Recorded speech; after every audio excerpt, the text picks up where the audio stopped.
Hi everyone, Jong here. In this video, I'll demonstrate how you can create and issue assignments via Google Classroom and introduce how the grading features of Google Classroom can speed up your marking process.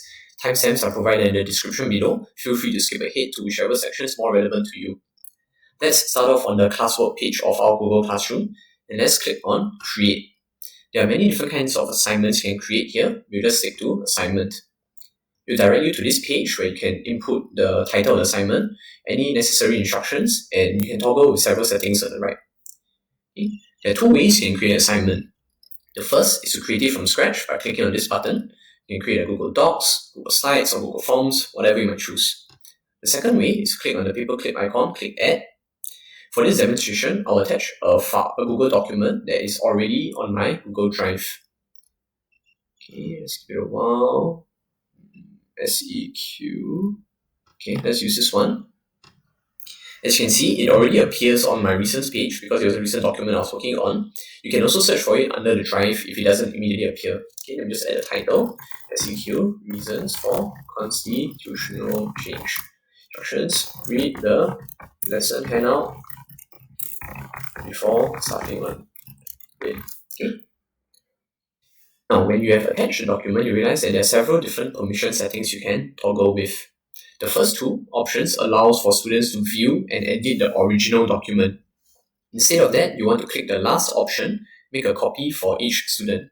If you select this option, Google Classroom will automatically create individual copies of the assignment for every student in your class. This saves you the trouble of manually copy-pasting the same set of assignments for all 40 of your students. Now, let's look at the right side of this page. You can realize that you can toggle the settings on who the assignment is for. So for now, I'm just going to select my trial class, and you have the additional option of choosing who you want to assign this task to. You want to assign it to all students or just selected students. Now, this gives you the affordance of differentiating by, say, readiness levels if you so choose. You can also set the assignment due date, let's say tomorrow. And because Google apps talk to each other, they interact with each other, the deadlines will also be reflected on the Google Calendar, both the students and the teachers. This add rubrics function can be an entire video by itself, so I won't go into it at the moment. Once you're done, you can click Assign. Let's give it a while before it's ready. Okay, once the assignment is ready, it'll appear right at the top of your classwork page. So let's click on it. You will see how many students it has been assigned to and how many have handed it in. So if you click on Assigned, what you'll see is a layout of all of the different students who have been issued out this assignment. Now, what you can do is you can actually monitor real time whether students are working on the document. So perhaps you might want the students to work on a particular assignment in class, and you want to check whether the students are on task. So you can click on the student's name, like what I did earlier, and you can actually look at the document that they are looking at real time. And you can click on the icons, the left and right arrows at the top, to flip through your different students. Now, let me show you what the assignment might look like from the student's perspective. So let me switch windows. Okay, so this is my student point of view. Let's see. Okay, I'm going over under the classwork section. I'm going to see that my teacher has posted this new assignment. Okay, I'm going to click on it. Okay, and I'm going to just write something. Test. You notice, real time, from the teacher's perspective, I can see anything that my student is typing out. Okay. Now, imagine I was a student, and once I'm completed with this assignment, test, once I've done this assignment, what I can do is to click the Turn In button right at the top. It's going to direct me to this page. I have the options of leaving private comments to my teacher, or I can just turn in my assignment. So I'm just going to click Turn In. It will prompt me to turn in my work. Okay, once done, then I'll be done. I have the option to unsubmit my work if I realize that there's something additional that I want to be working on if I wanted to. Yeah. Okay. From the teacher's perspective, I can actually, let's say I refresh the page, I can see how many of my students have actually handed in the work. So in this case, you just saw that the test student account has submitted the work and the other two students have not submitted their work yet. Okay, so what we've just covered is how teachers can create and issue assignments and how students can work on and submit their assignments. Now, let's talk about marking and grading your students' assignments. So let's fast forward the video. Now, all 3 of our students have submitted their work. So what I want to do is I just want to click on one of the students' assignments. I'm going to see what he has already handed in. Okay, see? Okay, excellent. This student has done a lot of things. Okay, one option of grading your students' work would be, say, to highlight and add comments onto your students' work. So for example, I highlight this. I'll say that, okay, maybe this is a good point. Okay, this will be similar to how you can add remarks and comments in Google Docs and in Microsoft Word. But what if these comments were common recurrences across your students?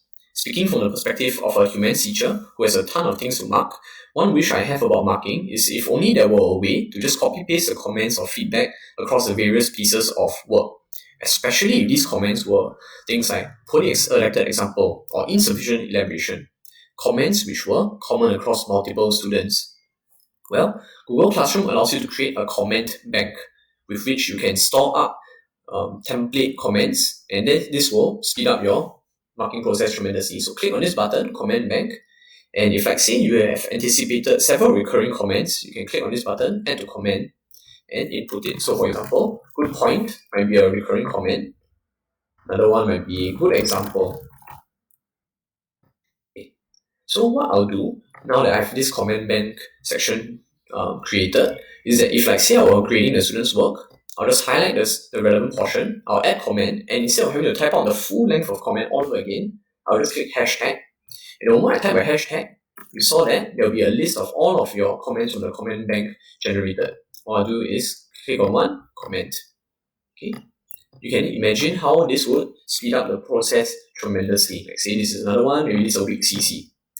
Okay. What happens if you realize that, hey, maybe this is a new comment that I didn't anticipate, but I can imagine that this will be a recurring comment. So maybe what I'll do is, alright, it's a good link, I'll comment, I'll click on these 3 dots and I'll add this to the comment bank. Okay. Now you can repeat this grading process with your different students by clicking on the left and right arrows at the top of your page. Okay. See, so this was what we saw just now. Maybe let me just give a quick comment here so you can see what it looks like from the student perspective later. So let's say good point. Okay, let me go to the last student. Okay, let's try add in other comments. Okay, hashtag examples needed. Something like this. Okay, once I'm done, similar to how your students need to click on the hand in button to submit the work, the teacher also needs to click on this return button to return the work. So for example, if I say I'm returning it to this test student, a singular student, I just click on return. Else, I can actually return multiple submissions, and if, like, say I've graded all of these other guys, I'll just return it all at once. Okay, so now let's flip to looking at what a returned assignment would look like from the perspective of the student. So let's just hop over to the student's perspective. Okay, so let's say we start from the start. Okay, I'm going back to the assignment. I noticed that my teacher has already marked it. I got 100 points. So I'm going to click on assignment. This is what it's going to look like. I'm going to open up the Google document. And instead of a plain document, now I'm going to see the additional comments that my teacher has added over here. So this is what the return assignment will look like from the perspective of your students. You'll be able to read your comments. In fact, they will be able to respond to them if you find it necessary. Okay, that brings us to the end of this video. Hope you found it helpful. If you have any other comments or questions, you can leave it under the comment section below. Thank you.